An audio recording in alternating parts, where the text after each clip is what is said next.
Federal Drive is presented by GEHA, Government Employees Health Association, proudly providing health and dental benefits to federal employees and their families. Visit GEHA.com. When you look closely, there's not much difference between Kamala Harris and Donald Trump when it comes to military strategy and spending. That's according to our next guest, who's done a detailed comparison. Michael Hanlon is a former Defense Policy Board member, now a senior fellow at Brookings. He spoke to Federal Drive host Tom Temin earlier about this topic. And you have looked carefully at the policy positions and also some of the track record of both candidates. And what's your conclusion about what the military establishment, the Pentagon, can expect if either one of them is elected? Thanks, Tom. Well, full disclosure, I am still currently on the Defense Policy Board for Secretary of Defense Austin, although that is a bipartisan or nonpartisan outside group, and there are a number of people of both political parties. I am a Democrat, but particularly partisan and never have served in either administration. Secondly, I had an opportunity to consult with Secretary of Defense Jim Mattis as well as Mark Esper during the Trump years. So whatever role I play, I hope is at least as objective as I can try to make it. And with that in mind, I've looked at the national defense strategies of each president and each secretary of defense, as well as the way they've resourced the military, where they've put their priorities, where they've emphasized technology, where they try to keep up with or get further ahead of Russia and China. And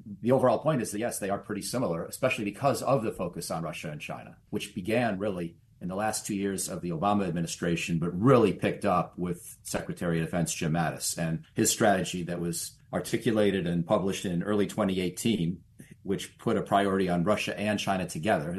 That followed from the national security strategy that H.R. McMaster had done for President Trump over at the White House a couple of months before, at the end of 2017, which did that same thing. It's not clear how much Donald Trump himself was behind the authorship of either of these documents, or just how much he fully digested and supported these concepts. But certainly the Pentagon tried to reorient its modernization agenda in particular around the idea of focusing on not so much Iraq, North Korea, Iran, Afghanistan anymore, as we had been for a quarter century, but the potential great power rivals. And that has continued very much in the Secretary of Defense Austin and Biden tenures. And they admit it. They don't admit it. They applaud it. I think it's actually good for U.S. policy when we can sustain certain key themes, because it takes more than 4 years to change the Pentagon. And even now, almost 8 years into this effort, we're still not nearly as far along as we probably need to be. But yes, in terms of strategy, in terms of doctrine, in terms of budgetary resources,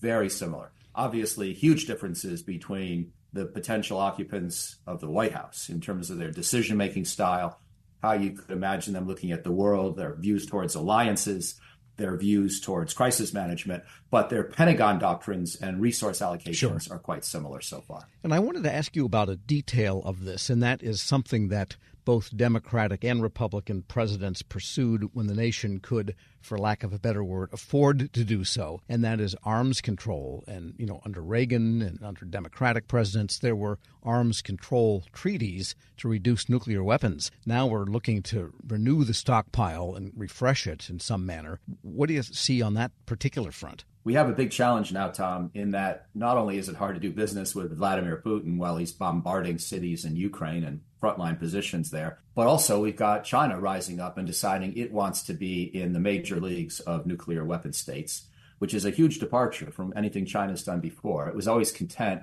sort of like our allies, Britain and France, to have a couple hundred nuclear weapons. That's probably about the number Israel has too, not unlike the numbers that India and Pakistan have. But now China's aiming, it appears, for 1,500 warheads by the middle of next decade. And that raises the question, how do we do arms control? Historically, we've always wanted to have an equal number of strategic or long-range weapons, as did the Soviet Union. And we applied that framework to the Russian Federation after the Cold War.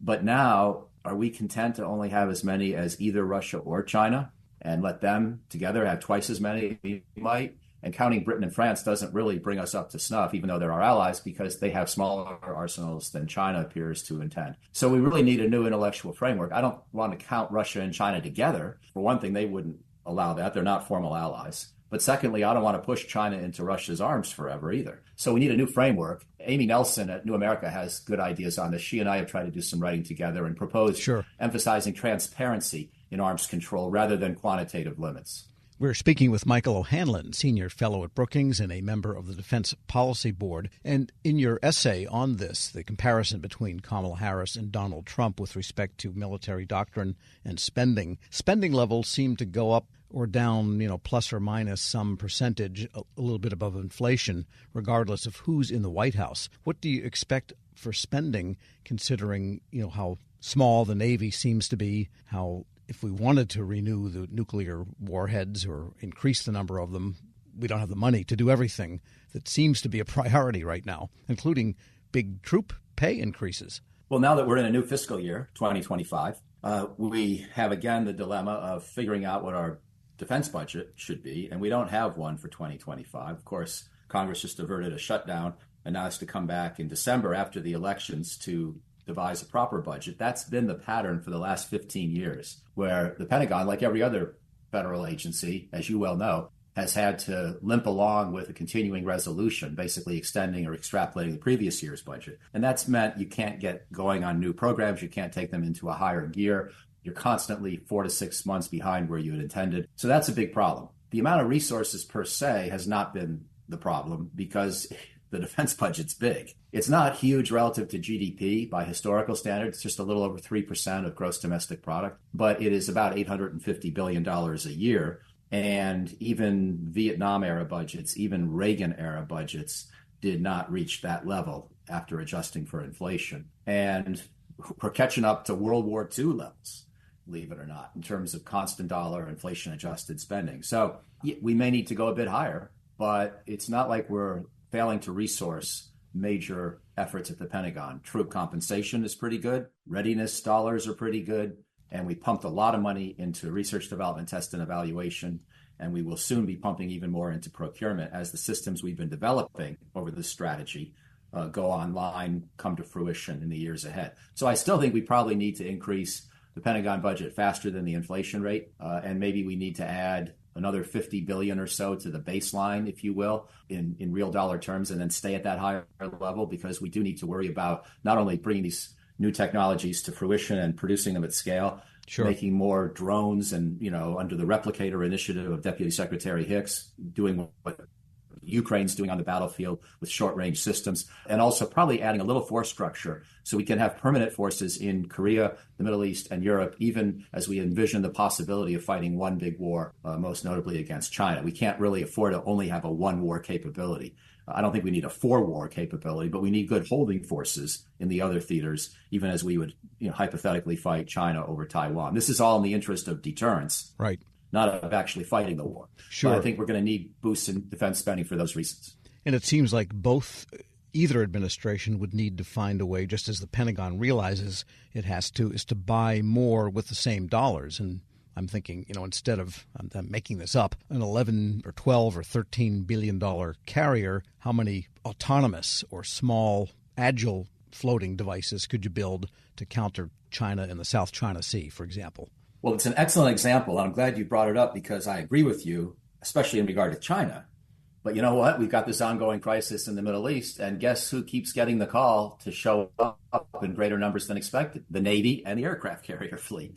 Doesn't mean we always have to do things the same old way as before, but even as some people are saying the carrier is obsolete, we keep trying to have 2 on station in the broader Middle East region pretty much continuously over this last year, which is 1 more than we would prefer, at least. And it just goes to underscore the difficulty of figuring out the right kind of things to deprioritize. I think we are going to have to spend a little more on the military. I guess the good and bad news of it is that no one is so fixated on the deficit and debt right now that would be impossible.